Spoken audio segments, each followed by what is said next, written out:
Hey everyone, I just wanted to share with you something that's in bloom right now that I thought you would find not only beautiful, but hopefully interesting. So this is Linden.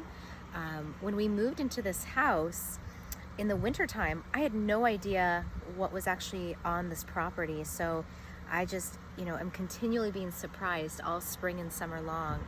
But this is the linden tree. It has these really interesting flowers. If I pull one off, you'll see that it actually has a little like a bract connected to it. And then it has a number of little flower buds. And I've been watching this for probably about 2 weeks it's taken for them to bloom. One way that you can identify kind of quickly this tree is it has these heart-shaped leaves, but one side goes down a little bit. So if you can see here, this side of the leaf arc is higher and this side of the leaf arc is lower. So they're generally heart-shaped with one arc, one part a little bit higher. They have got a serrated tooth edge. And yeah, but the best way to identify this is to see it in flower. And actually, you'll probably find this plant by smell before you even see it. When it's in bloom, the scent is like honeysuckle and jasmine mixed together. It's so incredible.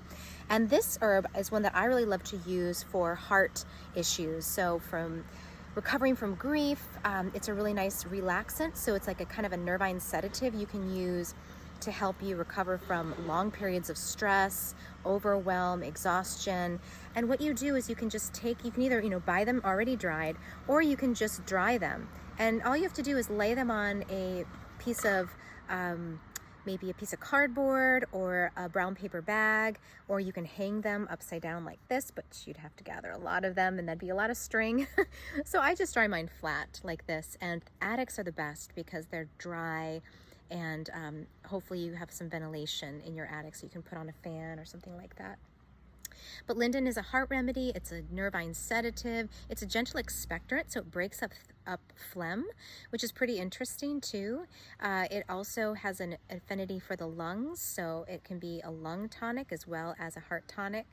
And it's also a diaphoretic, so it's considered to be warming and moistening. And it has, this sort of a little bit of a mucilaginous taste to it and mouth feel to it, but it's warming. It's a diaphoretic, so it'll actually open up your pores and help you sweat, which is why it's often used for fevers. It's a well-known fever remedy.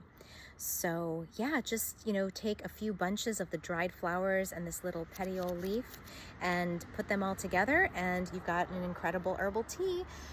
So yeah, keep a lookout right now for these in bloom, and keep a sniff out too. All right, see you all later.